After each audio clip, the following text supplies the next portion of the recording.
हाय। आज मेरे लल्ला मचाने हल्ला, गली मोहल्ला। ओ भाई आजा, आवाज़ आ रही है लल्ला। Wish you very very very happy new year. ये सुनने के लिए आपके कान तरस रहे होंगे, है ना। मेरे भी हैं, लेकिन मेरे दोस्त, ये दुनिया के लिए नया साल आया। हमारा नया साल तब आएगा जब हमारा सिलेक्शन होगा। पूछो क्यों? क्योंकि भाई नया साल का मतलब क्या होता है? कुछ नया होना, लाइफ में कुछ नया होना, कुछ अलग होना, कुछ अच्छा होना। और वो तो तभी होगा जब सिलेक्शन होगा, जब हमारे नाम से, समझ गए होंगे आप, ढोल बजेंगे, नगाड़े होंगे, लोग मिलने आएंगे, मिठाई खिलाएंगे, हमारा भी इंटरव्यू हो रहा होगा, हमारी भी फ़ोटो चल रहे होंगे, हमारे क्लास में बुला के मोटिवेशन मिल देने के लिए कहा जाएगा बच्चों को। Clear boss? तो भाई आज का जो सेशन है वो आपको पता है वन शॉट किसके लिए है? डी ब्लॉक के लिए। तो भाई आज से एक नई कसम खा लो बस अब आज, कि इस नए साल में हम लोगों को अपने जितनी भी कमियां थी, हमारे अंदर जितनी भी गलतियां थी, हमारे अंदर जितने भी प्रोकास्टिनेशन थे, हमारे अंदर जो भी डिफोकसिंग था, हमारे अंदर जो भी आपके कैजुअल एटीट्यूड था, हमारे अंदर जो भी सेल्फ डाउट था, हमारे अंदर जो भी ओवर थिंकिंग थी, हमारे अंदर जो भी डिमोटिवेशन था, हमारे अंदर जो भी डिस्ट्रैक्शन था, हमारे अंदर हमारी लाइफ में जो भी सोना बाबू था, उसको सबको हम हटाएंगे और सीधा सिर्फ आईआईटी की तरफ ही जाएंगे। एक ही लक्ष्य मेरे माइंड में आएगा और सोना बाबू चाह के भी मुझे डिस्ट्रैक्ट नहीं कर पाएगा। क्लियर है बॉस? तो ये नए साल का रिजोल्यूशन आज आपको लेना है। क्या आप मेरे साथ लेने को तैयार हैं? जल्दी से बताएं, यस करके बोल दो एक बार, अगर फटाफट से। क्या आप, बोलो, मेरे साथ ये रिजोल्यूशन देने को तैयार हैं कि सोना बाबू का डिस्ट्रैक्शन भी मुझे अब नहीं हिला पाएगा और मेरा फोकस तो सीधा का सीधा आईआईटी जेई पर ही आएगा। क्लियर है बॉस? यस लिख दो। और देखो भाई, जितने भी बच्चे हैं मैं आपको बताना चाहूँगा, कुछ नए बैचेस स्टार्ट हो रहे हैं जो बच्चे पूछते हैं। 11th बैकलॉग बैच स्टार्ट होगा, जो कि जल्दी बताओ 8 जनवरी का होगा, और प्राइस है आपका 1999। आपको कोटा की बेस्ट फैकल्टी पढ़ाएंगी। ये टॉपिक आपको 11th में होंगे। तो क्लियर है भाई? यहाँ तक कोई डाउट किसी को? इसके बाद आप देखो, मैथ में और फिजिक्स में ये चैप्टर्स होंगे। टेस्ट आपका 8 फरवरी को मेंस का होगा, 8 मार्च को एडवांस का होगा। दूसरा बैच आ रहा है आपका प्रबल बैच, खतरनाक बैच, सबसे शानदार बैच, ठीक है, सिलेक्शन की जिम्मेदारी वाला बैच प्रबल। और ये प्रबल आपका होगा 8 को, इसकी होगी 4999। इधर देखेंगे इनऑर्गेनिक केमिस्ट्री की बात करें हम, तो इनऑर्गेनिक केमिस्ट्री में आपके ये तो 11th में हो चुके होते हैं। यहाँ से चालू करेंगे हम बॉन्डिंग से 12th वाली, ठीक है। इधर आप देखोगे इतने सारे चैप्टर्स आपको प्रबल में होंगे। ये आपकी टेस्ट सीरीज होगी, बहुत ही शानदार बैच है, सारे JEE mains advance pattern batch. उसके बाद आपका अगर किसी का 11th भी वीक है, 12th भी वीक है, तो आपको एक प्रबल 1.2 दे रहे हैं जिसके अंदर दोनों ही होंगे। यानी कि 11th भी पढ़ाई जाएगी, 12th भी पढ़ाई जाएगी, और 5999 इसका प्राइस होगा। क्लियर है भाई?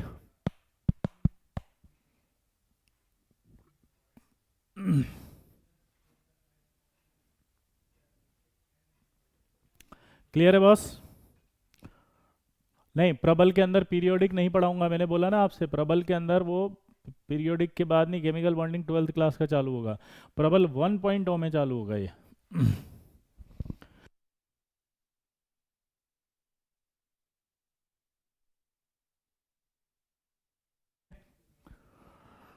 ये आपके ऑर्गेनिक, ये आपके फिजिकल केमिस्ट्री, ये आपका और मैथ्स, और ये आपकी टेस्ट सीरीज। आई होप आपको समझ में आ गया होगा। कोर्स आपको खत्म हो जाएगा 30 नवंबर तक, ये टीचर्स आपको पढ़ाएंगे। तो आपको पूछ रहे थे कुछ बच्चे कि सर इसमें एसपी सर भी पढ़ाएंगे क्या, और हमें ये भी पढ़ाएंगे क्या, मनोज सर भी? तो बिल्कुल, जीबी सर, एसपी सर, ये लिखा हुआ ना बेटा, XIDE सर, एसपी सर और जीबी सर और एमसी सर, क्या सब टीचर, क्या सब स्पेसिफिक चैप्टर पढ़ाएंगे? नहीं, सब सारे सारे पढ़ाएंगे। आपको जिन टीचर से जो चैप्टर पढ़ना है वो पढ़ सकते हो, समझ रहे हो? तो सारे टीचर सारे ही पढ़ाएंगे, तो आपको जो इनसे पढ़ना होगा वो चैप्टर आप पढ़ सकते हो। यानी कि अगर आपको पूरा ही मैथ्स पढ़ना है सपोज एसपी सर से, तो आप पूरा पढ़ सकते हो। आपको सपोज पूरा ही जीबी सर से पढ़ना है, जीबी सर से पढ़ सकते हो। आपको पूरा एमसी सर से पढ़ना है, तो आप एमसी सर से पढ़ सकते हो। आपको लगता है नहीं मैं ये वाले चैप्टर इनसे पढ़ूंगा, ये टॉपिक इनसे पढ़ूंगा, इससे आपका डिसीजन आप खुद ले सकते हो। तो आई होप आपके सारे डाउट्स क्लियर हो गए होंगे। तो अब हम वन शॉट की तरफ शिफ्ट करेंगे। हाँ, ये आपका डी ब्लॉक। अब देखो, डी ब्लॉक अगर याद है,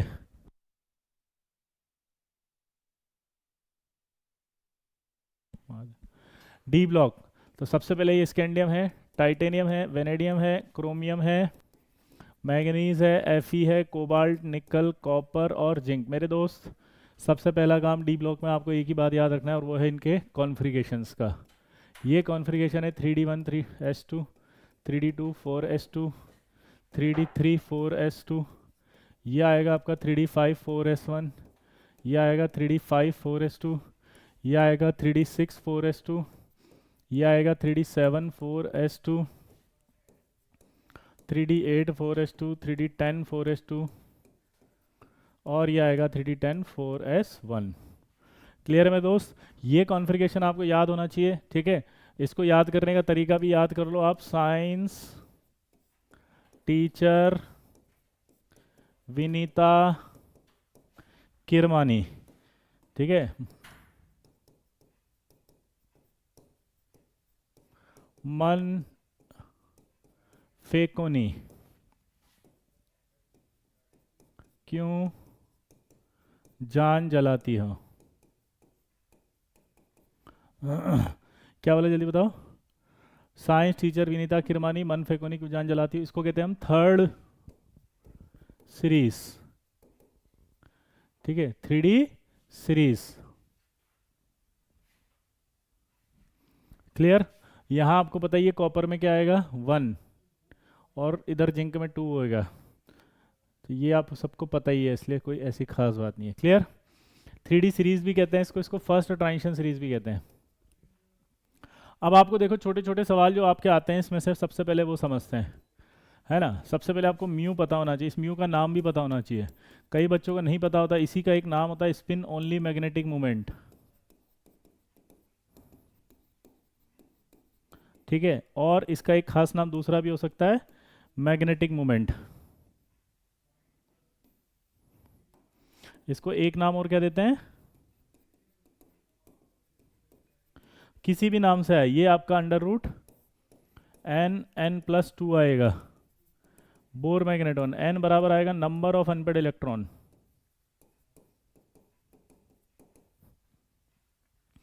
अगर मान लीजिए नंबर ऑफ अनपेड इलेक्ट्रॉन 1 है तो म्यू आपको पता है 1.73 है, 2 है तो 2.83 है, 3 है तो 3.87 है, 4 है तो 4.90 है, 5 है तो 5.92 है और 6 है तो 6.93 है, ऐसे कुछ है ना। आपको ये पता है कि ये वैल्यू अगर दे दे तो आपको डायरेक्ट बोलना है 1.73। तो ये जो फर्स्ट लेटर दिख रहा है ये अनपेड इलेक्ट्रॉन को ही बता रहा है इसमें, तो जो फर्स्ट लेटर दिख रहा है ये आपका इसको बताएगा, किसको, नंबर ऑफ अनपेड इलेक्ट्रॉन को। तो आपको यहाँ पर कहीं से भी सवाल पूछ सकता है, तो आपको अनपेड इलेक्ट्रॉन भरना आता है, हाँ या ना। अगर मैं पूछूं आपसे किस पूरी फर्स्ट ट्रांजिशन सीरीज में किसका मैग्नेटिक मोमेंट सबसे ज़्यादा है, जल्दी बताओ। बैकलॉग बैच में भी बेसिक से ही पढ़ाया जाता है बेटा, हाँ ऋषिकेश बिल्कुल। यहाँ से आपसे पूछेगा कि इस 3D सीरीज में सबसे ज़्यादा किसका वो होगा मैग्नेटिक मोमेंट ज़्यादा, बताओ। स्पिन ओनली मैग्नेटिक मोमेंट किसका हाईएस्ट होगा, तो आंसर जाएगा क्रोमियम, क्योंकि क्रोमियम में देखो 6 अनपेड आएंगे, 5 और एक 6, इसमें सिर्फ 5 ही आएंगे, तो ये सबसे ज़्यादा अनपेड इलेक्ट्रॉन रखता है, इसलिए सबसे ज़्यादा मैग्नेटिक मोमेंट इसी का होगा। क्लियर? तो भाई इसके बहुत सारे सवाल ऐसे बनेंगे। आपसे ये भी पूछ सकता है कि नियरेस्ट इंटीजर वैल्यू पुट करो, तो आंसर फिर 7 जाएगा, क्योंकि यहाँ 6.93 है, तो इसका नियरेस्ट इंटीजर 7 बन जाएगा। क्लियर है? आर्यन आप गलत बोल रहे हैं, मैग्नीज नहीं होगा बेटा, क्रोमियम होगा, क्योंकि क्रोमियम में 6 होते हैं टोटल, 5 डी के और 1 एस का, ये याद रहेगा। और अगर सवाल आता है नियरेस्ट इंटीजर, तो नियरेस्ट इंटीजर क्या करेगा लल्ला, इधर से हटा के फर्स्ट वाला लेटर ले लेगा। नियरेस्ट इंटीजर क्या होगा बता, ये जो दिख रहा है इसका फर्स्ट लेटर और इसके बाद 9 3 है, तो नियरेस्ट इंटीजर 7 हो जाएगा। तो ऐसे बहुत सारे सवाल आएंगे। क्लियर है बॉस? क्लियर? तो एक टाइप की वैरायटी कंप्लीट होगी, इसमें बहुत सारे सवाल मिलेंगे आपको पीवाईक्यूज में, बहुत ही ज़बरदस्त, सब आपको उल्टा पुल्टा सुल्टा करके पूछेंगे। अब जैसे आपसे मैंने पूछा कि Fe+2 का स्पिन ऑनली बताओ, तो एक बात और सिखा देता हूँ जहाँ गलती होती है कि Fe+2 में 3D6 आएगा, यानी कि जब आप प्लस दे आपको कुछ भी, तो आप इलेक्ट्रॉन कहाँ से निकालोगे, पहले S में से निकलेगा फिर D में से। तो D को भरना कैसे होता है, अब 6 इलेक्ट्रॉन है तो ठीक है, तो 6 इलेक्ट्रॉन को भरने का तरीका 1 2 3 4 5, 6, अनपेड इलेक्ट्रॉन 4 हैं, तो म्यू आएगा इसका 4.90। और नियरेस्ट इंटीजर आपसे पूछेगा, क्या बोलेगा? नियरेस्ट इंटीजर, तो नियरेस्ट इंटीजर जो है इसके लिए वैल्यू हो जाएगी 5। तो इस तरह से 5 आंसर आया है। आई होप आप कर देंगे, पक्का? सिंपल है। ओ मेरे लल्ला मचाएगा हल्ला गली मोहल्ला, आजा मेरे लल्ला। सिंपल है। तो एक वैरायटी खत्म। अब देखो डी ब्लॉक। तो डी ब्लॉक जो होता है उसकी पोजीशन कहाँ होती है, सबसे पहले आपसे सवाल पूछेगा। तो आप सबको पता है पोजीशन होती है between S and P block. आपने बचपन में पढ़ा होगा ऑर्गेनिक में कि एक होता है रिएक्टेंट और एक होता है आपका प्रोडक्ट। तो रिएक्टेंट और प्रोडक्ट के बीच में जो होता है वो क्या होता है बताओ? Transition state. इसीलिए एस और पी के बीच में होता है, इसलिए इसे ट्रांजिशन एलिमेंट कहा गया। लेकिन इसके बाद इसकी एक डेफिनेशन तैयार की गई कि यार इनको ट्रांजिशन एलिमेंट क्यों कहेंगे। तो ट्रांजिशन जो एलिमेंट होते हैं वो होते हैं ऐसे वाले कि D block element which have partial filled d orbital in ground state or in stable oxidation state।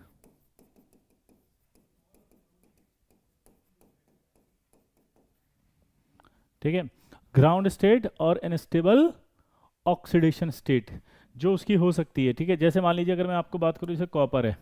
अब मैं कॉपर का जब कॉन्फ़िगरेशन लिखूंगा तो 1s2 2s2, ठीक है, 2p6 3s2 3p6, है ना। उसके बाद आएगा आपका 3d10 4s1। अब कॉपर क्या है, +1 भी शो करता है, और +1 के बाद 1s2 2s2 2p6 3s2 3p6 3d10 आ जाएगा।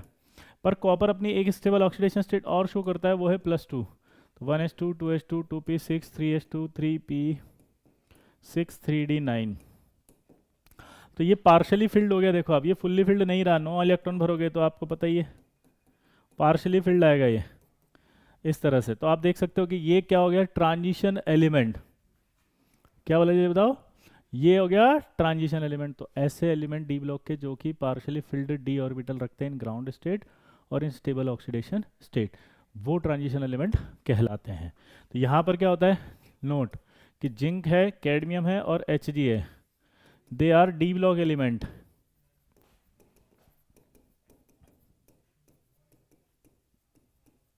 But not transition element. तो इस हिसाब से आप देख सकते हो कि यार डी ब्लॉक के सारे एलिमेंट जो होते हैं ना वो ट्रांजिशन एलिमेंट नहीं होते हैं, परंतु जितने भी ट्रांजिशन एलिमेंट है वो सारे डी ब्लॉक के एलिमेंट होते हैं। जितने भी ट्रांजिशन एलिमेंट है वो सब क्या होंगे बताओ? D block elements. पर ये जो होंगे वो ट्रांजिशन एलिमेंट नहीं होंगे। तो ये एक सवाल आ जाएगा। इसके बाद आता आपका कि डी ब्लॉक एलिमेंट क्या होते हैं, they have metallic character. Clear? Good conductor भी हैं,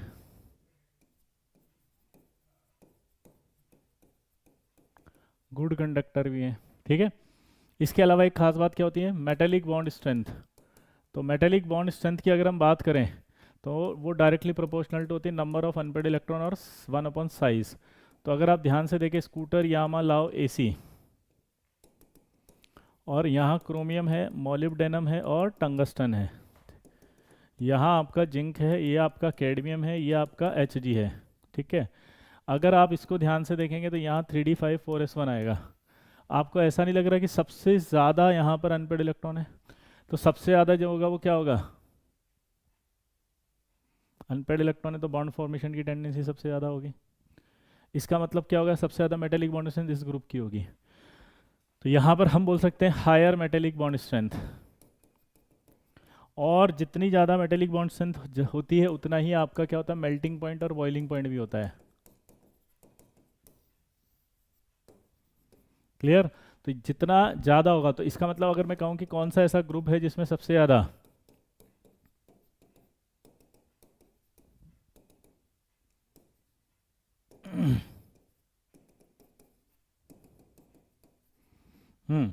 सबसे ज़्यादा किस में होगा, देख के बताओ। मेल्टिंग पॉइंट बॉइलिंग पॉइंट इस ग्रुप का होगा। इसीलिए याद करो टंगस्टन जो होता है उसका इस्तेमाल किया जाता है किसके अंदर, टंगस्टन का इस्तेमाल किया जाता है आपका बल्ब में फिलामेंट बनाने के लिए।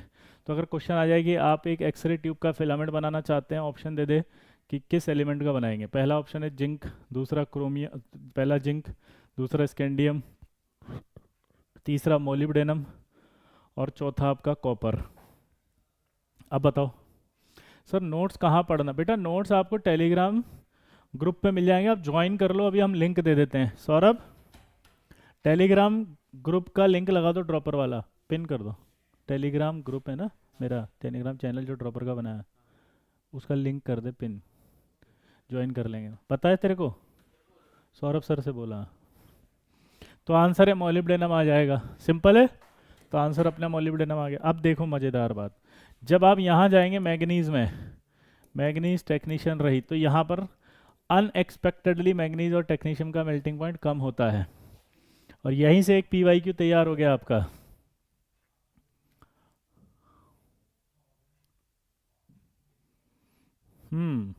और ये आपका जो है वो तैयार हो गया, D block NCERT.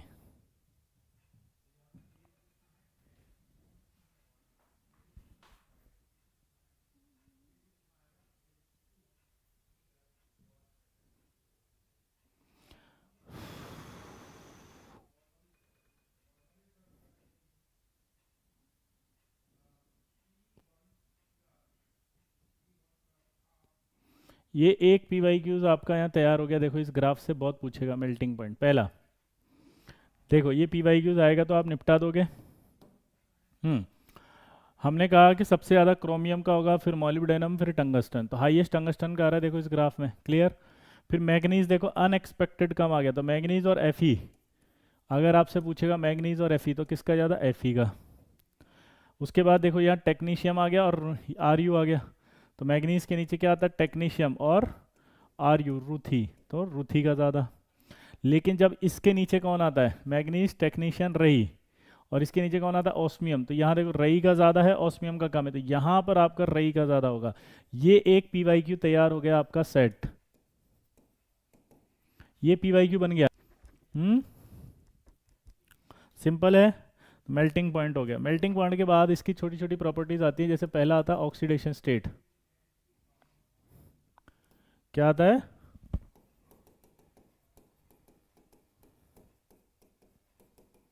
Oxidation state.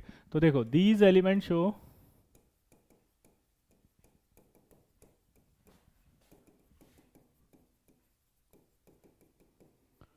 Higher variable oxidation state,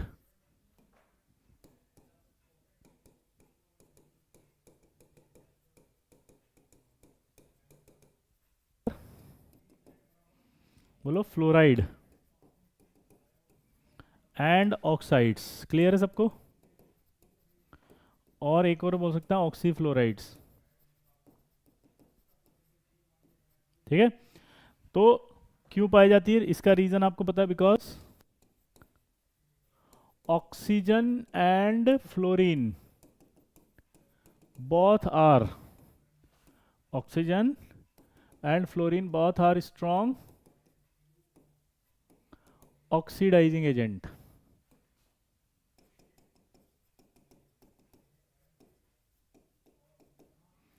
ठीक है। फ्लोरीन और ऑक्सीजन बहुत are strong oxidising due to, ये सवाल आता है, but due to their small size and high electron negativity. तो हाई इलेक्ट्रॉन नेगेटिविटी होने की वजह से वो इलेक्ट्रॉन खींच लेते हैं, ठीक है। अब आप देखो कितने भी देखोगे तो आप हायर वाली इसी में पाई जाएगी, ये MnO4, MnO4 minus, Cr2 7, CrO4 -2, CrO2F2, CrO2Cl2, इस तरह से, ठीक है। कॉमन ऑक्सीडेशन स्टेट की बात करें तो कॉमन ऑक्सीडेशन स्टेट +2 एंड +3 है। और अगर इनमें भी क्वेश्चन पूछ ले कि मोर कॉमन कौन सी है, तो आप बोलोगे मोर कॉमन +3 है, ठीक है।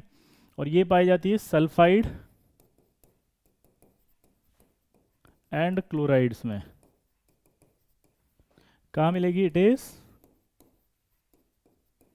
Found in sulphide and chlorides. क्यों, because chloride and sulphide are reducing agent. देखो क्लोरीन माइनस में है, सोचो माइनस है तो माइनस से -1 ही रहेगा वो, तो यानी वो रिड्यूस नहीं हो सकता, वो ऑक्सीडाइज हो सकता है। तो जो ऑक्सीडाइज होता है वो खुद क्या होता है, रिड्यूसिंग एजेंट। जो ऑक्सीडाइज होता है वो खुद क्या होता है, रिड्यूसिंग एजेंट। तो ये रिड्यूसिंग एजेंट है तो उसको ज़्यादा ऑक्सीडेशन स्टेट में आने नहीं देंगे, जब वो डी ब्लॉक से जुड़ेंगे तो उसको बेचारे को फिर रिड्यूस कर देंगे। तो आप देखो नॉर्मली आपका FeCl3 आएगा, FeCl2 आएगा, MnS आएगा, ZnS आएगा, NiS आएगा, ये सब सल्फाइड के साथ ही मिल रहे हैं, ठीक है। लोअर ऑक्सीडेशन स्टेट की बात करें तो वो आपके -1 0 +1 होती है, और ये it is found in carbonyl complex compound. It is found in carbonyl complex compound, जैसे सिनर्जिक बॉन्डिंग वाले कंपाउंड याद करो, NiCO4 था, FeCO4 माइनस है, याद आया, MnCO+6 है, तो ये सब पाए जाते हैं, ठीक। अब छोटे छोटे सवाल आएंगे भाई, नोट्स सर के नोट्स ज़्यादा अच्छे हैं, वाह वेरी गुड, थैंक यू बेटा। देखो ये एक अच्छी बात लगती है मुझे कि कम से कम आज के इस ज़माने में हम अपने टीचर्स को अप्रिशिएट कर रहे हैं, समझिए। तो I appreciate Rajiv, I appreciate Itachi, कि आप जहाँ भी पढ़ रहे हैं, जिन सर से पढ़ रहे हैं, आप उनको अप्रिशिएट कर रहे हैं, उनसे आपको अच्छा लग रहा है, और यही फीलिंग्स हमेशा बनाए रखो बेटा। क्यों? क्योंकि आज जिस ज़माने में हम टीचर्स की रेस्पेक्ट की जगह डिसरेस्पेक्ट कर रहे हैं, आप कम से कम रेस्पेक्ट कर रहे हैं, ये बहुत अच्छी बात है, ठीक है।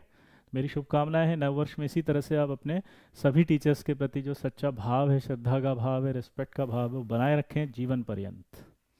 चलिए तो आगे हम बात करते हैं यहाँ पर कि लोअर ऑक्सीडेशन स्टेट की बात होगी, तो अब जो सवाल आएंगे यहाँ से वो कैसे कैसे आएंगे। जैसे पहला, मैंगनीज जब भी हाईएस्ट ऑक्सीडेशन स्टेट शो करेगा तो वो सिर्फ ऑक्सीजन के साथ करेगा, ठीक है, +7। और ये कलर याद रखना ग्रीन कलर का है, ये एसिडिक है, ग्रीन ऑयल, ये हिंट आपको देता है बहुत ज़्यादा क्वेश्चंस करने में, +7। मैंगनीज अगर फ्लोरीन के साथ होगा तो मैक्सिमम ये बनाएगा, ये भी अनस्टेबल होगा लेकिन, और वो टूट जाएगा, टूट करके MnF3 और हाफ F2 में आएगा। और अगर ऑक्सीजन और फ्लोरीन के साथ बनाना है तो ऑक्सी फ्लोराइड की फॉर्म में आएगा, MnO3F। क्लियर है बॉस? सिंपल है कि नहीं है? MnO3F, और ये आपका क्या दिख रहा है, अनस्टेबल, ये टूट जाता है फ्लोरीन में, और ये आपका ऑयली ग्रीन है, ये ध्यान रखना बॉस, हाँ या ना? सिंपल है बॉस, निपटा दोगे?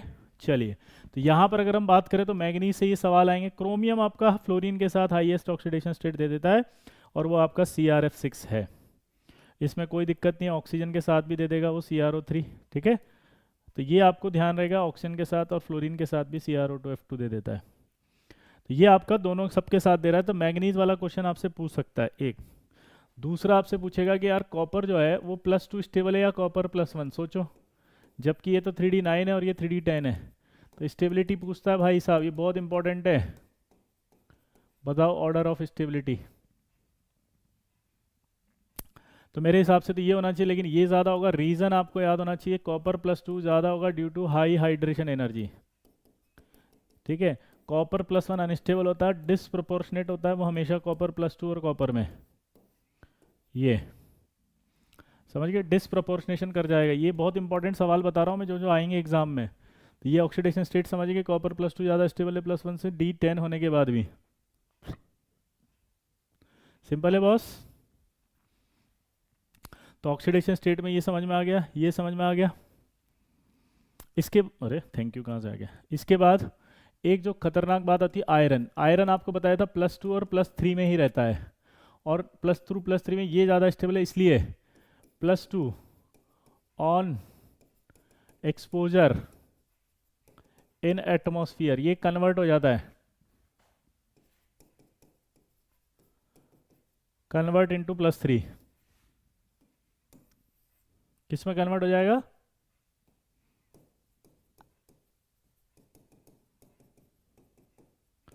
क्लियर। अब Fe जो होता है वो +6 में एक ही कंपाउंड में पाया जाता है, फेरेट में, जैसे +2 +3 होता है, लेकिन ये फेरेट में पाया जाता है, ये भी अनस्टेबल होता है, टूट जाता है अगर हम इसके अंदर कौन सा सॉल्यूशन डाल दें, एल्कलाइन मीडियम में रहता है ये, एसिडिक कर दें इसको अगर अपन, या न्यूट्रल कर दे तो टूट जाएगा। तो फेरेट आयन होता है सिर्फ +6 के अंदर, ये भी अनस्टेबल होता है, टूट जाता है इसके अंदर। क्लियर है सब? हाँ या ना? पक्का? तो ये ऑक्सीडेशन स्टेट आपकी देखो कुछ कुछ हद तक आपको याद होनी चाहिए, और ये बहुत इंपॉर्टेंट है क्योंकि यहाँ से सवाल आएंगे। ये पैराग्राफ अपना कंप्लीट हो गया है अपन ने, ठीक है। यहाँ से शुरू किया, इस टेबल को अभी हम पढ़ेंगे, है ना, बहुत इंपॉर्टेंट है ये टेबल। आयनाइजेशन एंथैल्पी अपन ने पढ़ी ली, है ना, हाफ फील्ड वालों की ज़्यादा होगी। यहाँ से देखो आप ऑक्सीडेशन स्टेट आएगी अब, ये ठीक है। अब जो अपन ने पढ़ा वो ये रहा, देखो ये सब पढ़ लिया ना, कि ये NiCO4 FeCl5 oxidation state of nickel and iron 0 पाई जाती है, low oxidation state found in there, बोलो, लिगेंड वाले में। क्लियर?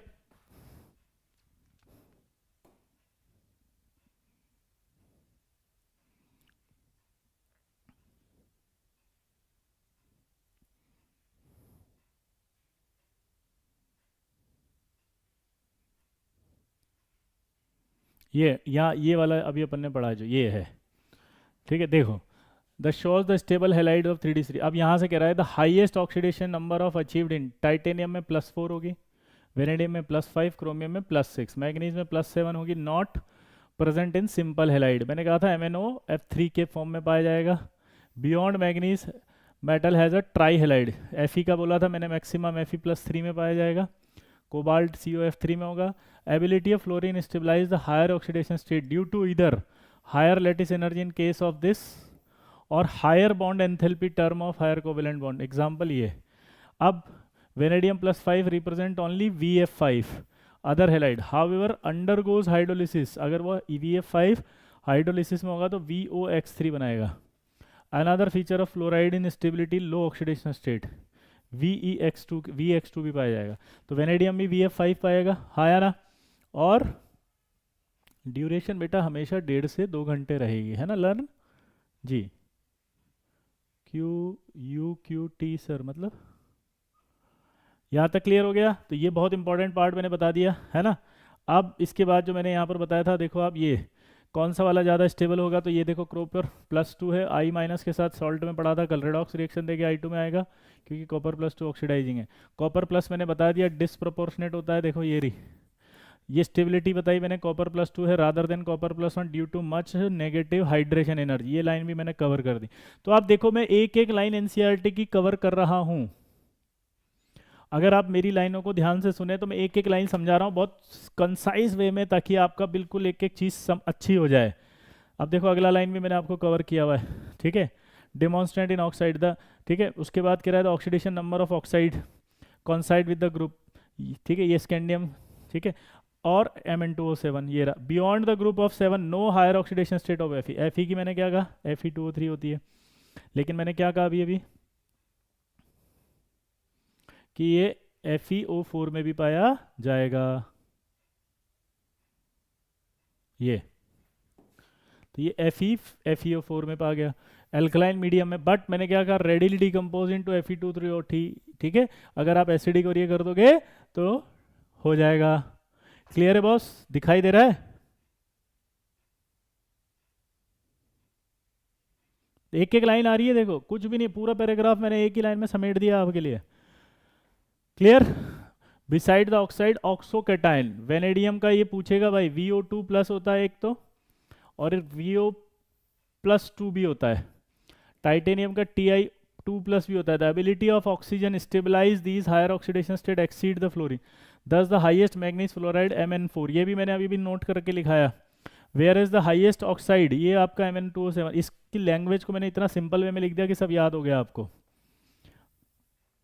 ठीक है। Superiority in the content oxide each Mn is tetrahedral, इसका स्ट्रक्चर मैं बता दूंगा अभी, है ना। MnO ब्रिज, ये पूछेगा ये क्वेश्चन भी। The tetrahedral MO4 are known as oxide. Clear? अब देखो यहाँ पर जो Mn2O7 होता है उसका स्ट्रक्चर आपसे पूछेगा, तो ये स्ट्रक्चर इसका है टेट्राहेड्रली ब्रिज्ड स्ट्रक्चर, तो ये MnO ब्रिज फॉर्म में पाया जाएगा ऐसे। ये भी आप बता दो, ये पूछा गया क्वेश्चन है PYQ। इसके अलावा जो एक लाइन में आपको बताना चाह रहा था वो ये था कि वेनेडियम का जो आयन होता है जब वो डिस्प्रोपोर्शनेट होता है ना V2O5, तो ये V2O5 किस में जाएगा, तो आपको याद रखना है ये इसमें जाएगा। तो ऑक्सीडेशन स्टेट पूछेगा इसकी, तो आप दिखा दो कि +5 में रहेगा।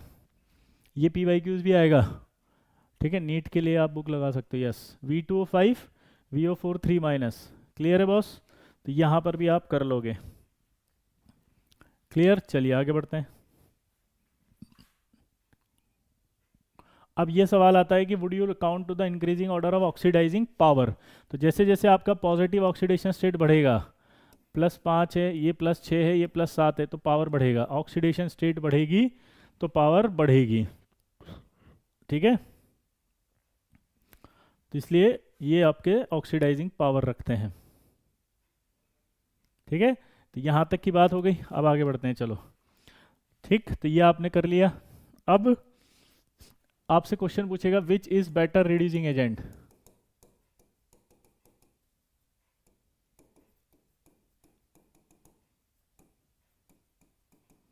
वो गएगा क्रोमियम +2 या Fe+2। तो देखो आप अगर अपने मन से करेंगे तो आपको लगेगा यार कि रिड्यूसिंग पावर पूछ रहा है, तो इसका मतलब खुद ऑक्सीडाइज होगा, ये खुद ऑक्सीडाइज होगा, खुद ऑक्सीडाइज होगा, है ना। यहाँ भी खुद ऑक्सीडाइज होगा, तो मेरे हिसाब से ये तो क्या होता है 3D+2 करेंगे तो 3D4 आएगा, यहाँ 3D3 हो जाएगा, ये 3D6 है तो ये 3D5 हो जाएगा। अब बताओ कौन अच्छा रिड्यूसिंग एजेंट होगा आपके हिसाब से, बोलो बोलो कौन होगा आपके हिसाब से।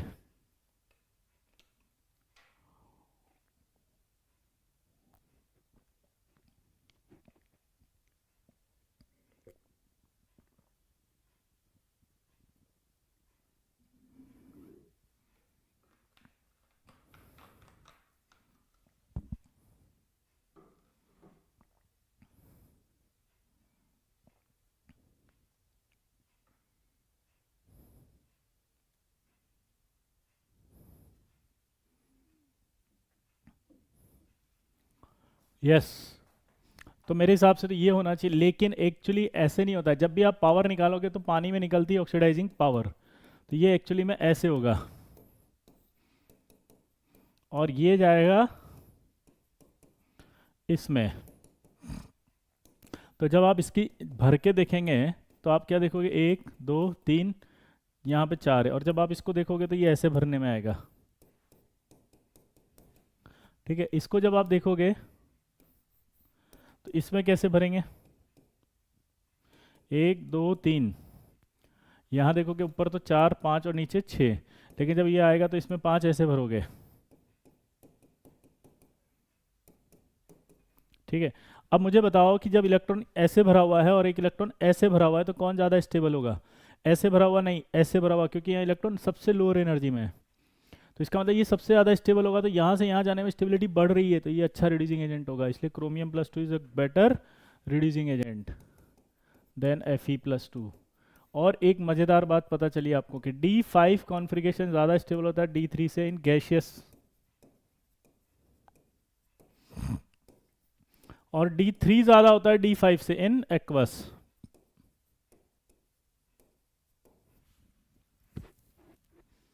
इन एक्वस, क्लियर है बहुत? ये बहुत इंपॉर्टेंट कॉन्सेप्ट एनसीईआरटी में दिया हुआ है और बहुत पूछा जाता है मेरे लल्ला। तो बता दोगे स्टेबिलिटी, रिड्यूसिंग पावर, बोलो। इसके बाद आता है अलॉय फॉर्मेशन। तो डी ब्लॉक की एक प्रॉपर्टी होती है अलॉय फॉर्मेशन की।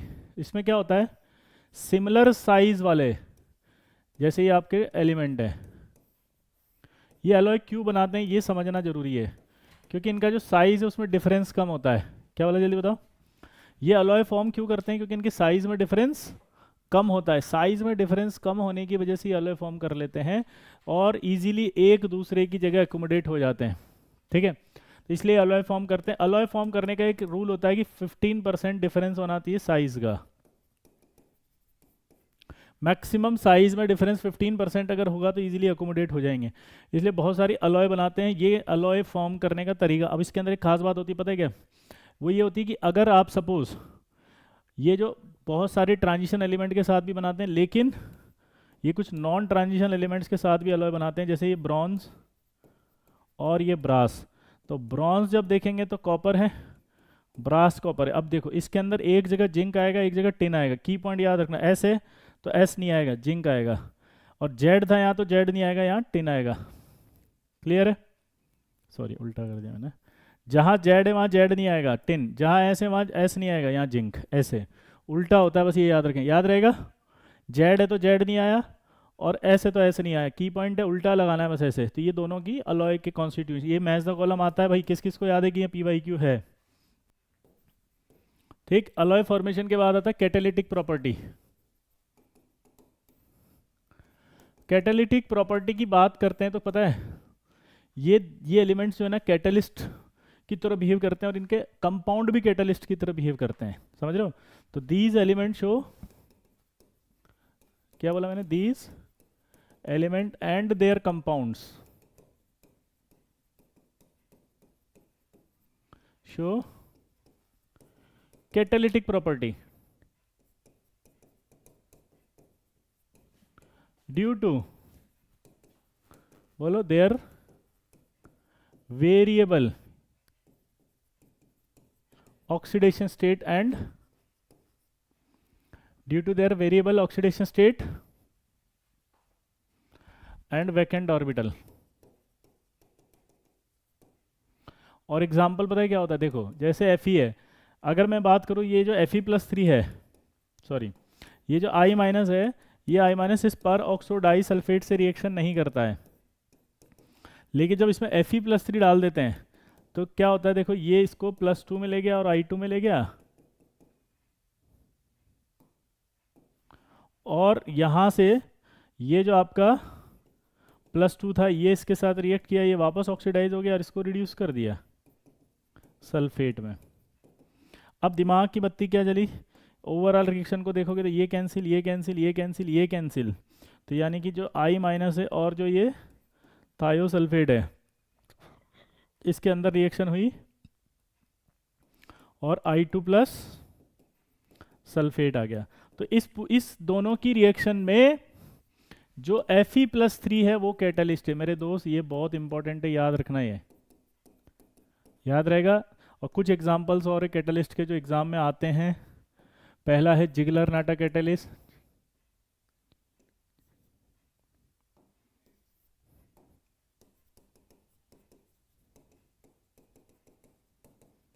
जिगलर नाटा कैटलिस्ट का फॉर्मूला आएगा TiCl4 plus AlC2H5 whole thrice. Wacker catalyst है, वेकर कैटलिस्ट का आएगा PdCl2। और ये PdCl2 क्या करता है बताओ? एल्कोहल को एल्डिहाइड में कन्वर्ट कर देता है।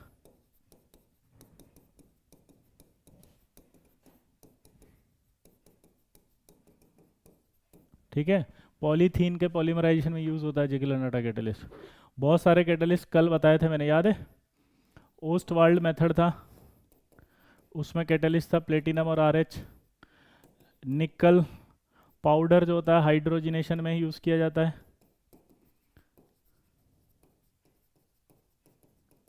याद आया? उसके बाद आपको मैंने कल बताया था V2O5 कॉन्टैक्ट प्रोसेस में यूज किया जाता है H2SO4 बनाने में। तो ये सब कैटलिस्ट आपसे एग्जाम में पूछे जाएंगे, हाँ या ना? एक बहुत फेमस आपका विल्किंसन कैटलिस्ट भी होता है।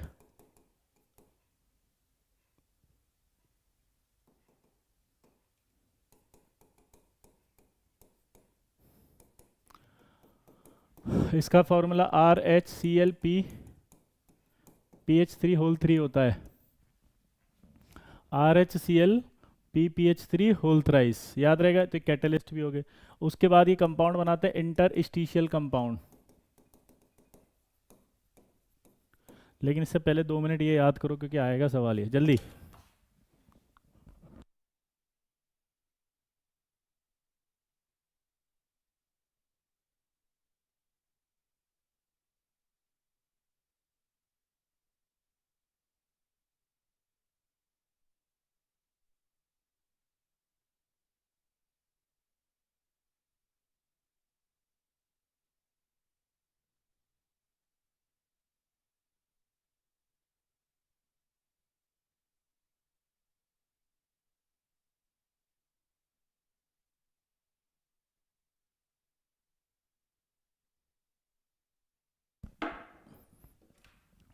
Clear.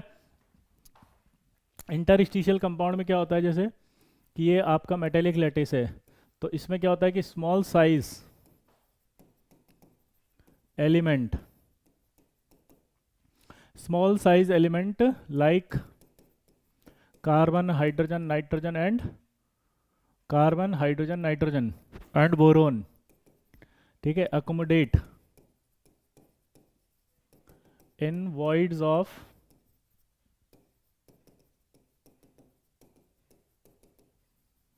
There metallic lattice. Clear है। तो छोटा साइज जो एटम होता है वो जाकर के यहाँ बैठ जाता है। तो ये छोटे एटम का जैसे बोरोन आ गया तो बोरोइड्स, हाइड्रोजन हो तो हाइड्राइड, नाइट्रोजन तो नाइट्राइड, बोरोन तो बोराइड्स। तो इसमें जो भी कंपाउंड कहते हैं इंटरस्टिशियल कंपाउंड कहते हैं। अब ये देखो हार्ड हो जाते हैं पहले से, hard than the normal metal,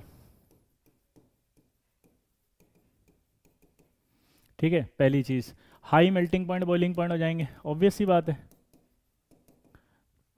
density बढ़ जाएगी, ऑब्वियस सी बात है। हार्डनेस बढ़ जाएगी, हार्ड तो लिख ही दिया। मेल्टिंग पॉइंट बॉइलिंग पॉइंट बढ़ जाएगा, हार्डनेस बन जाएगी। कंडक्टिविटी रिमेन सेम, इनकी जो कंडक्टिविटी है उसमें कोई चेंज नहीं आएगा।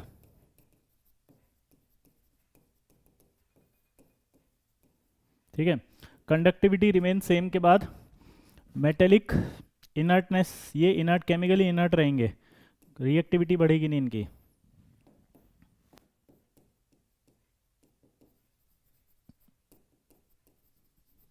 केमिकली इनर्ट, ठीक है। हार्डनेस बढ़ने से मेलेबल नेचर कम हो जाएगी, डक्टाइल नेचर कम हो जाएगी।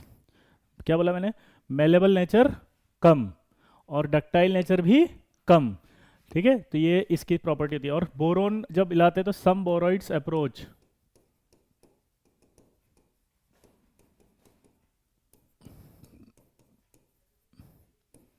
डायमंड इन हार्डनेस, कहाँ तक पहुंच जाते हैं भाई साहब, डायमंड के पास हार्डनेस, इतने हार्ड हो जाते हैं। तो केमिकली इनर्ट हो गई है, ये भी याद रहेगा। अब इसके बाद आते हैं इसके कंपाउंड। कंपाउंड में दो कंपाउंड की प्रिपरेशन बहुत इंपॉर्टेंट है, याद रख लेना ये कि प्रिपरेशन ऑफ K2Cr27। इसमें कुछ नहीं करना आपको, सीधा आपको क्रोमाइट और लेना है, FeO.Cr23, को ऐसे लिख दो या ऐसे लिख दो FeCr2O4। इसकी Na2CO3 से रिएक्शन कराई जाती है ऑक्सीजन की प्रेजेंस में, ठीक है, और हीट करते हैं इसको, समझ रहे हो, एटमॉस्फेयर ऑफ KNO3, है ना। तो ये जो ऑक्सीजन होगा ना, ये इसे ऑक्सीडाइज करेगा, इसको भी ऑक्सीडाइज कर देगा। इसको जब ऑक्सीडाइज करेगा तो ये आपका Fe2O3 में और ये Na2CrO4 में आएगा, CO2 उड़ जाएगी। ये ऑक्सीडेशन स्टेट है इसकी भाई साहब। ये ब्राउन कलर का होता है, ये येलो कलर का होता है, ठीक है। ये दोनों डिसॉल्व किए जाते हैं फिर पानी में, डिसॉल्व करते हैं किसमें, पानी में, इन वाटर।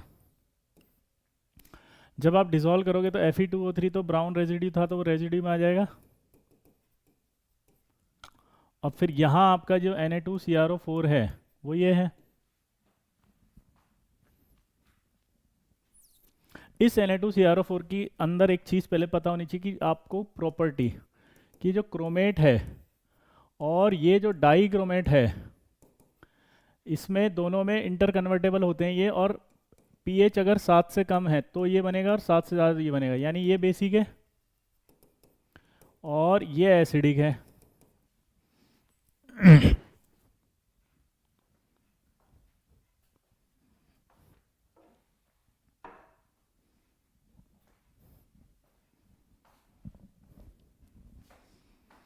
यानी कि बेसिक मीडियम जब होगा तो क्रोमेट और एसिडिक करेंगे तो डाई क्रोमेट। तो यहाँ पर मेरे को दिख गया ये क्रोमेट है, लेकिन मुझे तो डाई क्रोमेट बनाना है, तो मैं क्या करूँगा, इसमें एसिड डाल दूंगा। जैसे मैं एसिड डालूंगा तो ये आपका डाई क्रोमेट बन जाएगा प्लस Na2SO4 में आ जाएगा। ये जो Na2SO4 इसका नाम होता है ग्लोबर सॉल्ट, और इस ग्लोबर सॉल्ट की जो सॉल्युबिलिटी होती है वो 32.4 डिग्री सेंटीग्रेड पर मैक्सिमम होती है। क्या बोला जल्दी बताओ, इसकी जो 32 पॉइंट पर मैक्सिमम है Na2CO4 की सॉल्युबिलिटी, तो मुझे पता है कि यहाँ पर ये जो है उसकी सॉल्युबिलिटी मैक्सिमम होती है, तो मैं हटा लूँगा इसको आराम से, ये बन जाएगा इसके बाद मैं इसको रिएक्ट कराऊंगा KCl से, तो K2Cr2 7 बन जाएगा, डबल डिकम्पोजिशन, और साथ में यहाँ बन जाएगा NaCl। इस तरह से आपका बना लेता है, हाँ या ना भाई, याद रहेगी ये प्रिपरेशन इंपॉर्टेंट है। यहाँ से यहाँ पूछता है फिर से, इसमें पूछा गया PYQ बोल दूं क्या कि इनकी रिएक्शन होने से X और Y बनता है, Y का magnetic spin only magnetic moment बताओ, बताओ जरा इसका स्पिन ओनली मैग्नेटिक मोमेंट जो Y बना, येलो कलर का कंपाउंड।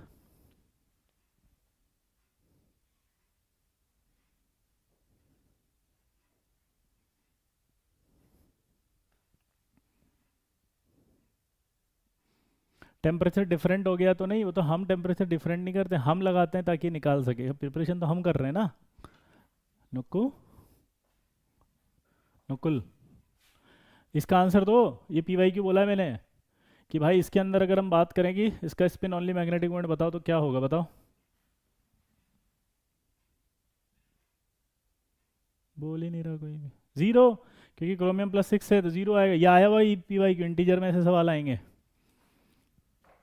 उसके बाद आएगा आपका ये MnO4 माइनस की प्रिपरेशन, ये बहुत इंपॉर्टेंट है, ये भी आती है।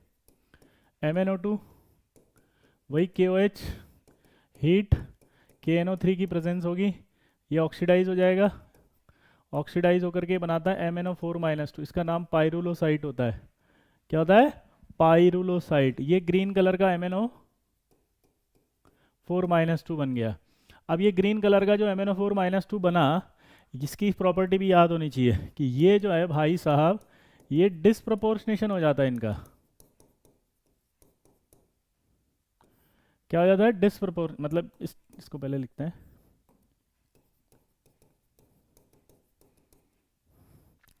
ये स्टेबल होता है स्ट्रॉन्ग एल्कलाइन सॉल्यूशन में।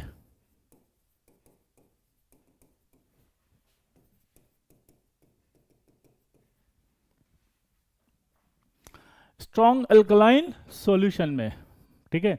बट अगर मैं बात करूं इसमें, तो ये एसिडिक, न्यूट्रल या लाइट बेसिक की बात करूं तो ये डिसप्रपोर्शनेट हो जाता है। क्या हो जाता है? डिसप्रपोर्शनेशन। अब दिमाग की बत्ती जलाओ, तो डिसप्रपोर्शनेशन में कैसे जाएगा ये? इसमें इसका कलर ग्रीन होता है, याद रखना, ये कलर से ही आइडेंटिफाई कराएगा। इसका कलर होता है पर्पल, इसका होता है ब्राउन। ऑक्सीडेशन स्टेट भी पूछ सकता है, 7, इसकी +4, इसकी +6, ठीक है। तो यहां जब आपने देखा इसको, तो ये क्या था? ग्रीन कलर का। अब मैं इसको एक्वस सॉल्यूशन में डाल दूं तो ये तो डिसप्रोपोर्शनेट हो जाएगा। तो इसको बचाने के लिए इसमें एल्कली डालना पड़ेगा ना, ताकि बेसिक मीडियम रहे। तो ये ग्रीन सॉल्यूशन आएगा अब। और ये ग्रीन सॉल्यूशन को इवेपोरेट करते हैं NaOH के साथ। अगर इवेपोरेट करेंगे तो Na2MnO4 बनेगा, और अगर हम इसको KH के साथ करेंगे तो K2MnO4 बनेगा, ठीक है। ये .10H2O बनेगा क्योंकि इसकी पोलराइजिंग पावर ज़्यादा है। क्लियर? तो इस तरह से प्रिपरेशन आएगा। अब एक मज़ेदार बात है कि अगर मुझे MnO4-2 से MnO4- बनाना है तो ऑक्सीडेशन नहीं हुआ, तो ये अल्कलाइन ऑक्सीडेशन करवा सकते हो आप। तो ये आपका MnO4- बन जाएगा। तो इस तरह के क्वेश्चंस पूछेगा ये, ठीक है। एक खास बात यहाँ पर है कि आइसोमॉर्फस होते हैं ये किसके साथ? Na2SO4.10H2O के साथ। ये जो होते हैं वो Na2, ये होता है आपका K2SO4 के साथ। आइसोमॉर्फस क्या होता है? आइसोमॉर्फस वो होता है जो आइसोमॉर्फस होता है जो आयनिक कंपाउंड होते हैं, लेकिन बताओ क्या होते हैं? Physical and chemical properties different होती है। सेम क्रिस्टलाइन स्ट्रक्चर रखते हैं ionic compound, but physical and chemical properties different होती हैं। तो ये याद रह जाएगा आपको। देखो ये प्रिपरेशन है, याद करना। डी ब्लॉक एसिड इज आएगा एज इट इज, और आप प्रॉमिस कर रहा हूं मैं निपटा दोगे उसको। क्लियर है बॉस? पक्का?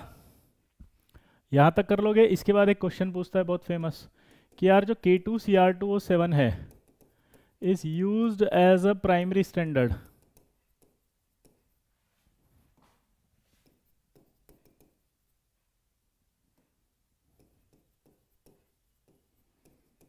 But Na2CrO4 not. तो इसका रीज़न है कि Na और पोटेशियम इन दोनों में अगर कंपैरिजन करें तो जो Na प्लस है वो डी लिक्विसेंट होता है ना, पोलराइजिंग पावर ज़्यादा है। तो ये डे लिक्विसेंट होने की वजह से ये क्या करता है, वाटर से एटमॉस्फेयर खींच लेता है। MnO2 ब्राउन कलर का होता है ना, मैंने क्या लिख दिया भाई, ब्राउन ही तो लिखा है। क्या लिखा मैंने MnO2? ब्राउन ही तो है।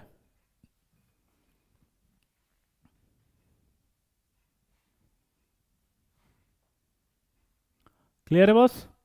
डिलिक्विसेंट मतलब वाटर एब्जॉर्ब करने वाला, तो ये वाटर एब्जॉर्ब कर लेगा हाई पोलराइजिंग की वजह से।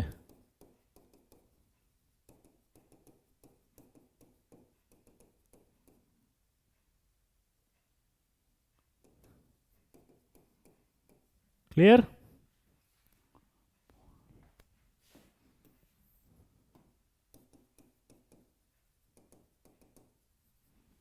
क्लियर है बॉस? हाँ, तो ये बहुत ध्यान रखना इंपॉर्टेंट है। ठीक, तो इसकी वजह से इसको यूज़ नहीं करते एज ए प्राइमरी स्टैंडर्ड। इसी तरह से एक खास बात होती है कि KMnO4 जो होता है ना, उसको कैप्ट करते हैं इन डार्क ब्राउन बॉटल्स में।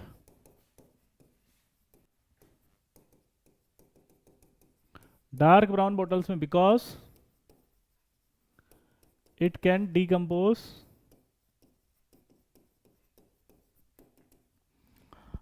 बाय सनलाइट और डस्ट।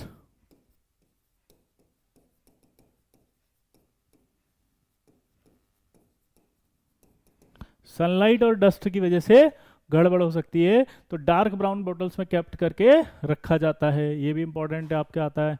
तो ये सारे सवाल अगर आएंगे तो क्या डी ब्लॉक में निपटा दोगे आप? बताओ ईमानदारी से, पक्का सच बोलो ईमानदारी से। अब जो इम्पोर्टेंट चीज़ आती है उसमें वो ये आती है इनकी रिएक्शंस। देखो पहले इनकी स्ट्रक्चर भी देख लो। अब जो MnO4 माइनस है उसकी स्ट्रक्चर आप देखो ऐसी होती है। तो आपसे क्वेश्चन पूछेगा कैसी होती है, तो आप बोलोगे इसका हाइब्रिडेशन D3S है, टेट्राहेड्रल है, कलर जो है वो चार्ज ट्रांसफर की वजह से है। ठीक है, डाइक्रोमेट और क्रोमेट में भी सेम है। कलर देखो,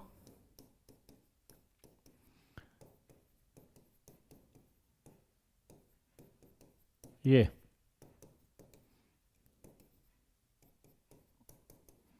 वही D3S है, टेट्राहेड्रल है, ब्रिज्ड स्ट्रक्चर है ये भी।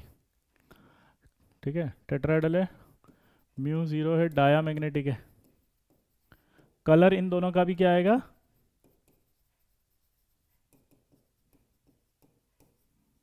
कलर है charge transfer, ligand to metal.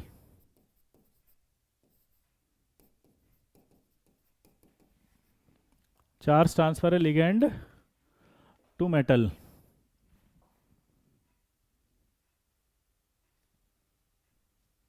Clear है बॉस? हाँ या ना? एक बच्चा लिख रहा है कि थोड़े दिन पहले करा लेते।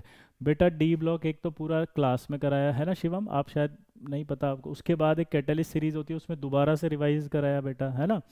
तीसरी बार जो है वो आप लोगों ने कहा, इसलिए वन शॉट फिर से लेकर आया हूँ, है ना बेटा। देखो पहले मैंने डी ब्लॉक रिवाइज कराया, फिर उसके बाद PYQs कराया क्लास में ही, फिर उसके बाद कैटलिस्ट कोर्स में वापस रिवाइज कराया पूरा वन शॉट लेकर के 1.5 घंटा, फिर उसके बाद आपके लिए पढ़ाया। शायद आप, मुझे नहीं लगता कि आपको कुछ पता है इसलिए आप कुछ लिख रहे हैं। और एक बात मैं आपसे बताऊं, रिक्वेस्ट, कि जब जागो जब सवेरा, आपको एग्जाम तो देना 22 तारीख को। अगर आज भी आप ये सब नेतागिरी छोड़ करके आप सिर्फ पढ़ लो इसको कि मैं पढ़ लेता हूँ, मुझे नहीं पता क्या हुआ, तो आपका सारा कवर्ड कर रहा हूँ मैं, इसमें से ही सवाल आएगा। सर मैंने आपसे बैच X2 का स्टूडेंट हूँ, आप बहुत अच्छा पढ़ाते हो। आप IT JEE के टीचर नहीं, आप IT JEE प्रोफेसर होने को डिजर्व करते हो। थैंक यू सर, आप IOC के रियल किंग हो। Sir is this one shot sufficient for upcoming? Yes बेटा यस, आप सारे PYQs कर लोगे, आप चिंता मत करो। आप जितने भी परेशान हो वो टेंशन मत लो।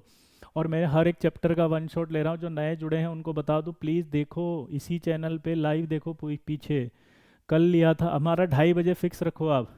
मतलब 2.5 से 3 के बीच में फिक्स रखो। आज डी ब्लॉक हुआ है तो कल एफ ब्लॉक लूंगा, कल एफ ब्लॉक। तो जितने भी बच्चे हैं प्लीज़ ये मत बोलो पहले ले लेते बाद में ले लेते, देखो सही टाइम पे ले रहा हूँ, बल्कि ये सोचो कि अगर आज याद कर लिया तो अभी तो 20 दिन है 22 जनवरी से चालू है हमारा, तो 20 दिन है, 20 दिन यार बहुत होता है। कुछ question P Y Qs please. अब जो बच्चे लिख रहे हैं उनको फिर नहीं पता कि मैंने क्या बोला है। मैंने बोला है कि भाई मैं सबसे पहले पूरे वन शॉट करा के फिर पी वाई क्यू सीरीज लाऊंगा, ये भी नहीं पता। ये कौन है, शुभम दास कह रहे हैं कि ये मेंस के लिए सफिशिएंट है। यस बेटा, मेंस के लिए पूरी तरह से सफिशिएंट है और एडवांस लेवल के लिए भी सफिशिएंट है। ठीक है, क्लियर है बेटा?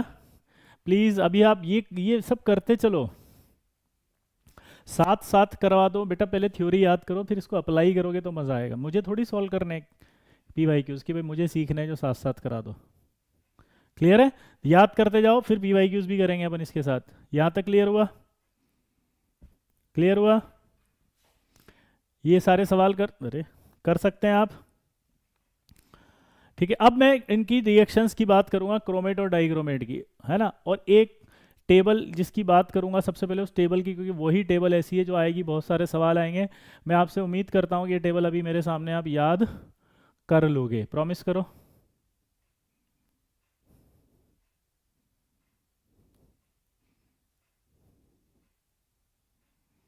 इस टेबल में से कैसे कैसे क्वेश्चन से मैं सारे पीवाईक्यू सॉल्व करवा देता हूँ आपको एज इट इज बोल के ही। आप बस सवाल को करके बताओ मुझे, है ना।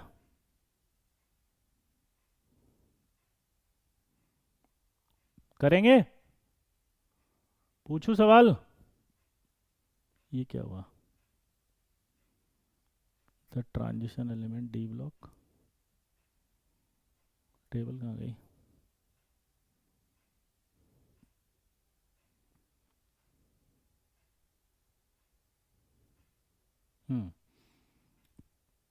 पहला सवाल बताओ, इस टेबल में से हाईएस्ट हीट ऑफ एटमाइजेशन किसकी है? ये बहुत पूछता है भाई, हाईएस्ट हीट ऑफ एटमाइजेशन, चलो बताओ।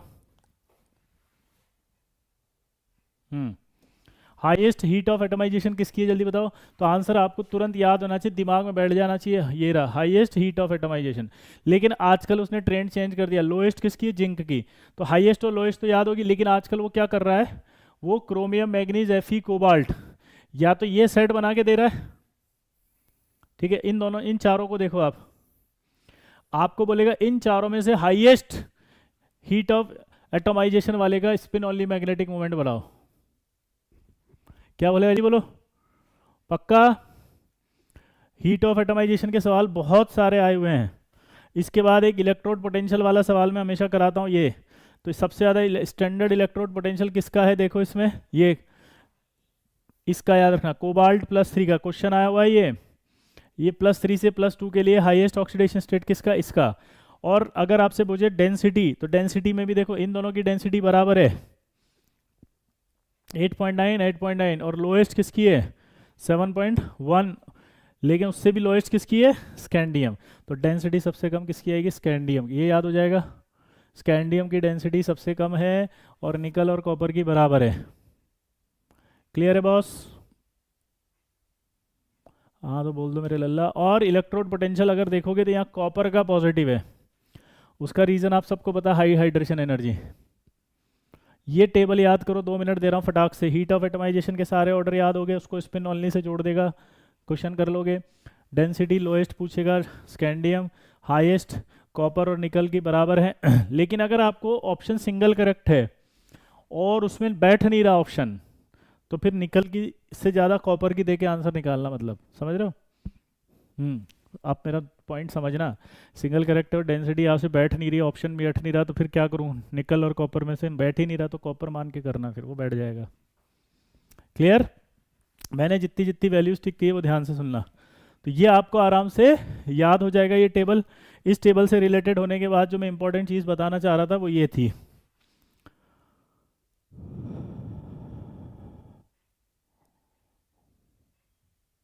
केमिकल रिएक्शंस एक बार के लिए और देखेंगे हम, MnO4- और, लेकिन अब मुझे लगता है आप सीख गए होंगे क्योंकि आपने सॉल्ट पढ़ ली हैं। और एक कलर, कलर का भी सेट पूछता है भाई साहब, ये कलर का सेट याद कर लो, ये कलर का सेट का एक PYQ आया हुआ है इसमें से, ये देखो,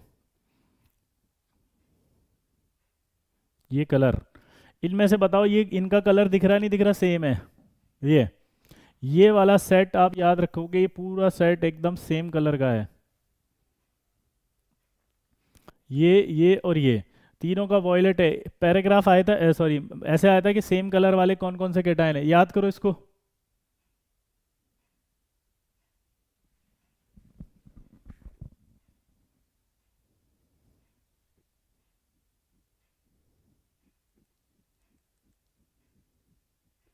क्लियर बॉस, कर लोगे?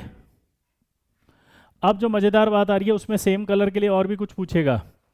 तो ये क्रोमियम+2 है ब्लू, इसी तरह से वेनेडियम+2 है ब्लू, तो ये दोनों का सेट बना के पूछ सकता है वो, देखो आप, है ना। इधर इसी तरह से आपका ये ग्रीन है और ये भी ग्रीन है, ये भी सेम पूछ सकता है। देखो कोबाल्ट+3 और कोबाल्ट+2 क्या दे रखा है उसने, ब्लू, और ये निकल+2 क्या दे रखा है, ग्रीन। तो कोबाल्ट+3 क्या है, ब्लू, और कोबाल्ट+2 क्या है, पिंक।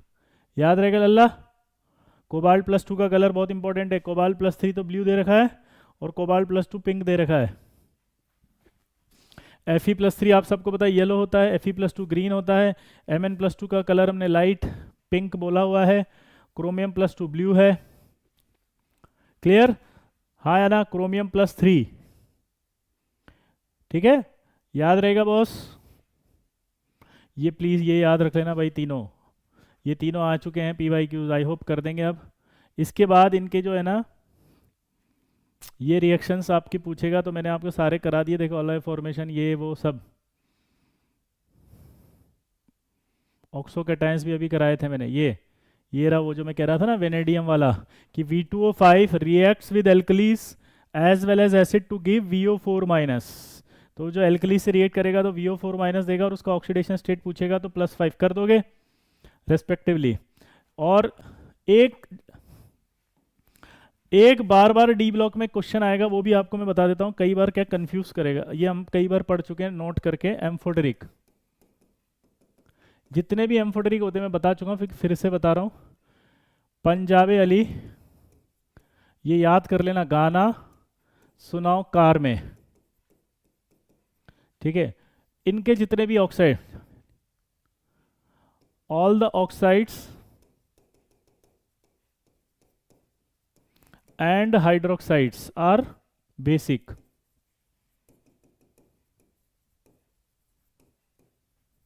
बेसिक होते हैं, एम्फोटेरिक होते हैं, तो आंसर क्या आएगा, एम्फोटेरिक।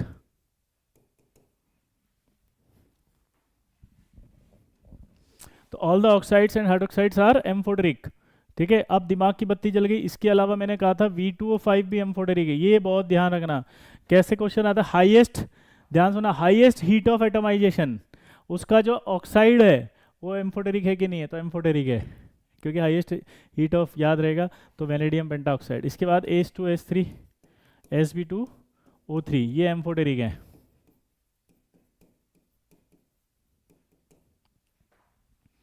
तो V2O5 है, H2O3 है, Sb2O3 है, एम्फोटेरिक। अब दिमाग की बत्ती जल गई। तो मैं डी ब्लॉक के अंदर लोअर ऑक्सीडेशन स्टेट वाले जितने भी होते हैं वो सारे के सारे बेसिक होते हैं, और जो हायर ऑक्सीडेशन स्टेट वाले होते हैं वो एसिडिक। तो ये आपका एसिडिक आ जाएगा, ये आपका बेसिक आएगा। तो ये ध्यान रखना भाई, फिर से पूछ सकता है वो, एसिडिक ऑक्साइड में स्पिन ऑनली मैग्नेटिक मोमेंट बताओ, 0, इसमें बताओगे तो ये बता दोगे आप। इसी तरह से MnO है, Mn3O4 है, Mn2O3 है, MnO2 है, और Mn2O7 है। तो ये आपका क्या होगा, बेसिक। ये आपका क्या होगा, एसिडिक, और ये बीच वाले क्या है, एम्फोटेरिक।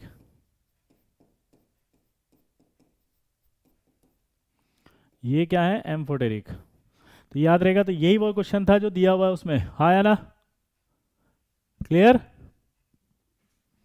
तो यहाँ पर आप जो सवाल दिया हुआ है देखो, ये बहुत इंपॉर्टेंट है, फिर से बोल रहा हूँ, ये वाला ये VO4-3 बनता है, और यहाँ CRO बेसिक है, ये क्वेश्चन आया हुआ है, और Cr2O3 एम्फोटेरिक है। उसके बाद ये अपन ने पोटेशियम डाइक्रोमेट का फ्यूजन पढ़ा था अभी अभी, पक्का। ये देखो,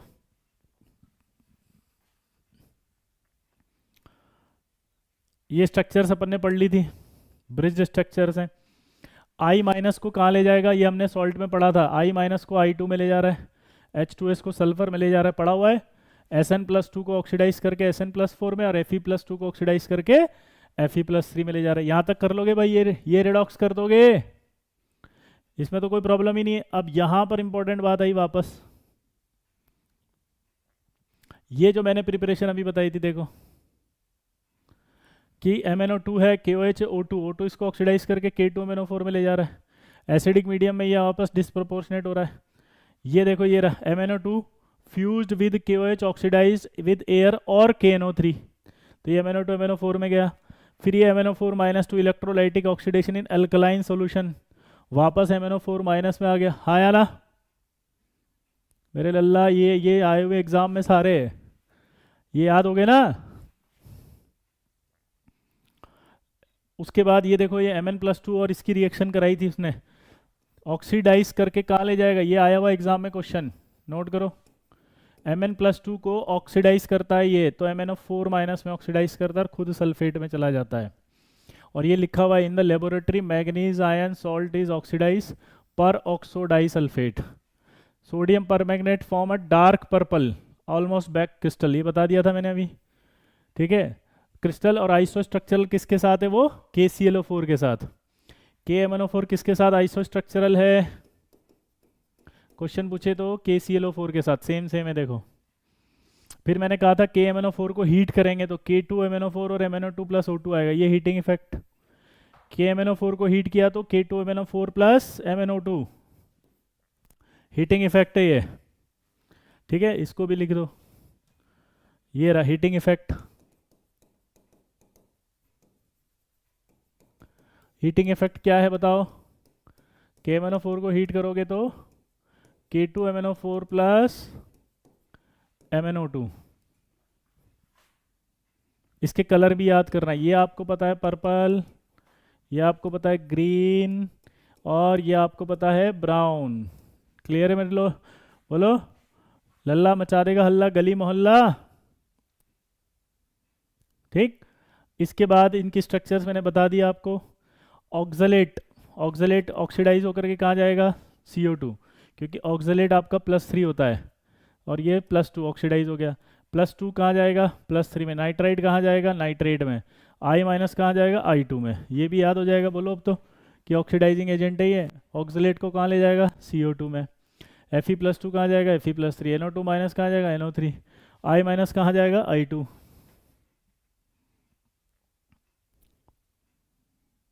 उसके बाद अगली रिएक्शन है एसिडिक मीडियम की बात करते हैं, वापस देखो I- I2, Fe+2 Fe+3, दिख रहा है, ये तो सब कर लोगे, बोलो।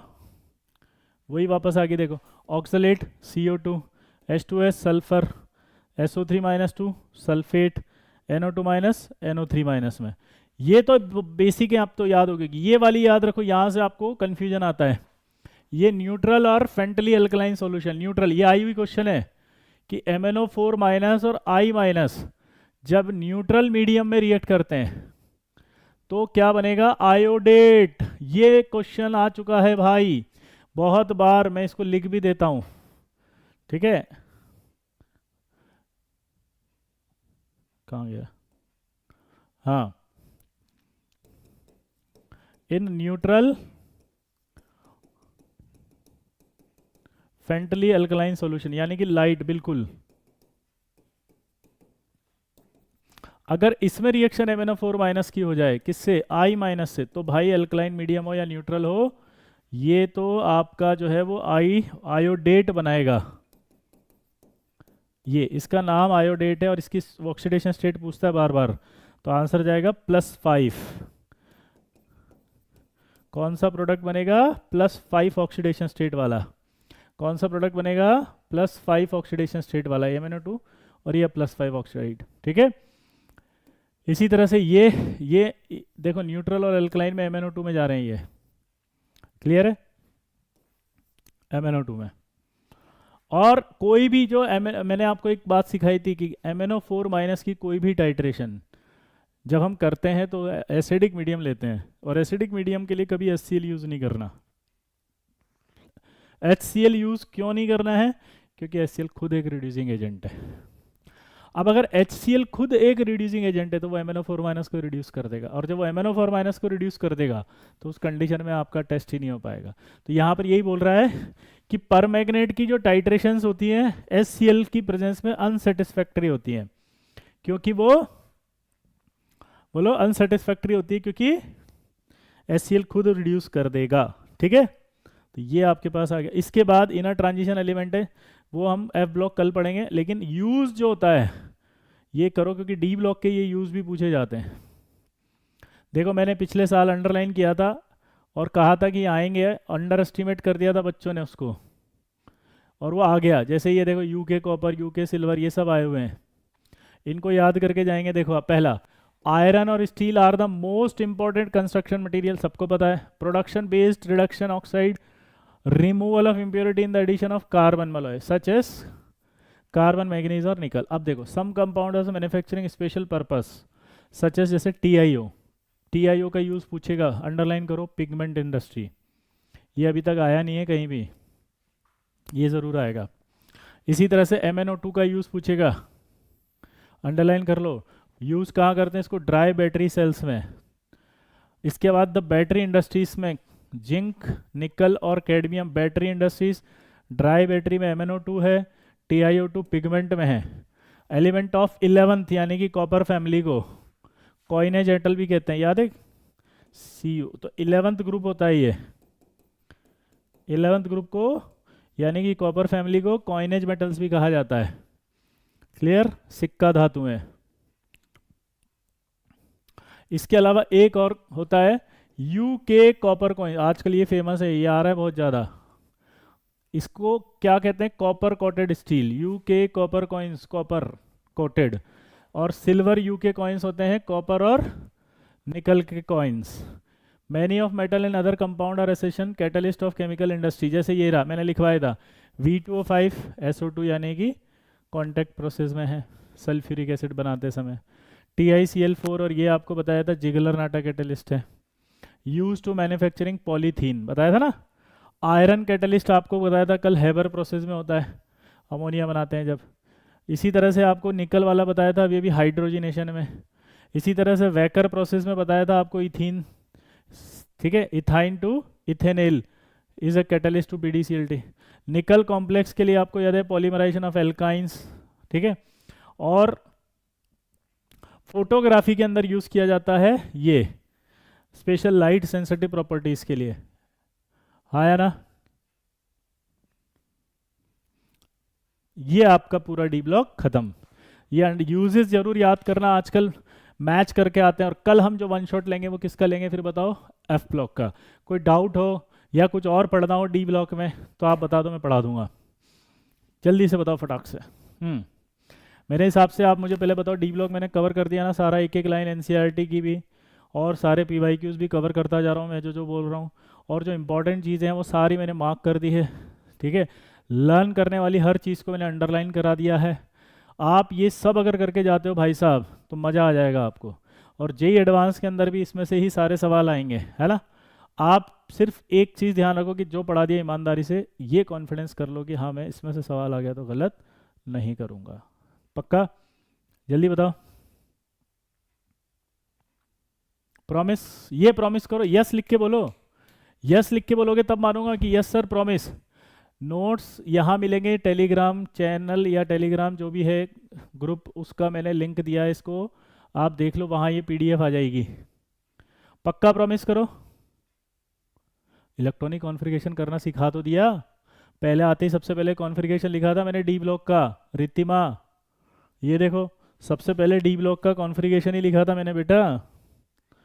वो तो वहाँ आएगा जब जनरल केमिस्ट्री का वन शॉट लेंगे लास्ट में। ये क्या हुआ? रितम परिहा, कोई डाउट नहीं है? चलिए फिर तो जय हिंद, जय भारत, नव वर्ष की हार्दिक शुभकामनाएं आप सभी को। ये नया साल वो सारी खुशियां दे जो आप डिजर्व करते हैं। और मेहनत करें उन सारी खुशियों को प्राप्त करने के लिए भी। समझ रहे हो आप? तो मेहनत का फल आपको अवश्य मिले। क्लियर? ये मेरी शुभकामनाएं और आशीर्वाद है इस नववर्ष में, और आपकी मेहनत आपको आईआईटी के द्वार तक लेके जाए। ठीक है? मैं हमेशा एक बात बोलता हूँ, ध्यान रखना, कि अभी रात है, सुबह का इंतज़ार करो। जिंदगी हंसी है, इसे प्यार करो। सबर कर बंदे, वो वक्त भी आएगा जब कुआं एक दिन खुद प्यासे के पास आएगा। ठीक है? तो जय हिंद, जय Bharat, once again happy new year.